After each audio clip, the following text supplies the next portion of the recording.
Nous sommes toujours chez Autofree et pour aller beaucoup plus loin, il va falloir étudier la concurrence.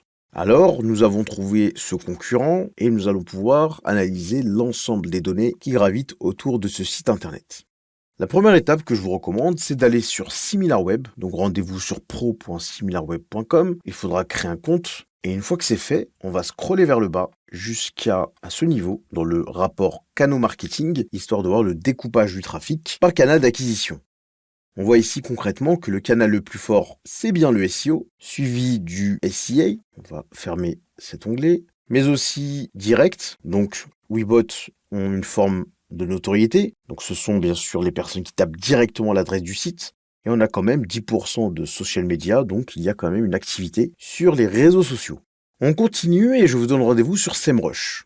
Donc ici, il faudra ajouter le site de votre concurrent et cliquer sur recherche. D'entrée, vous avez ce qu'on appelle l'Authority Score. Il s'agit d'un score de 0 à 100 qui permet notamment de jauger la qualité du référencement. Il est basé notamment sur les mots-clés du concurrent sur lesquels il est positionné, mais aussi les backlinks et la qualité de ces derniers. Donc ici, nous sommes à 34, c'est assez positif. Si on scrolle vers le bas, nous avons ici un découpage du trafic par pays. On voit qu'une grosse partie du trafic vient de la France. Ici, nous avons l'évolution du trafic.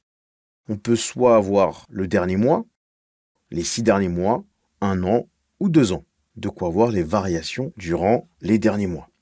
On scrolle vers le bas et là nous avons les mots-clés, donc le nombre de mots-clés sur lequel est positionné votre concurrent. Et là on voit concrètement que c'est en hausse.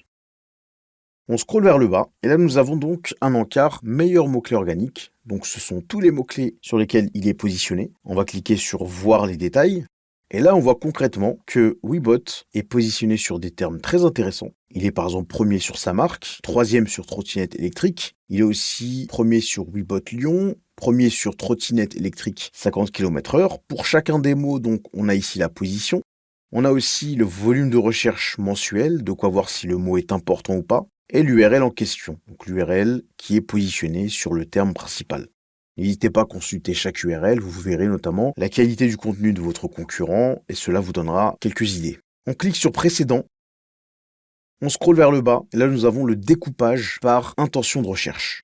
On voit ici concrètement que la moitié du trafic a tapé des mots-clés de type informationnel, donc c'est très intéressant, pourquoi pas ici, d'ajouter une rubrique blog où on donnera des conseils à nos internautes liés notamment à l'utilisation des trottinettes. On retourne sur SEMrush. Là, nous avons le découpage marque hors marque. On voit qu'à 30%, les personnes ont ajouté donc le terme Webot et à 69%, c'est plutôt des termes sans la marque. Donc ça montre quand même que Webot a un bon SEO. On scrolle vers le bas et là, nous avons d'autres concurrents. Et l'objectif, c'est de poursuivre cette analyse, de repérer notamment les pages, les mots-clés et de s'en inspirer. C'est à vous.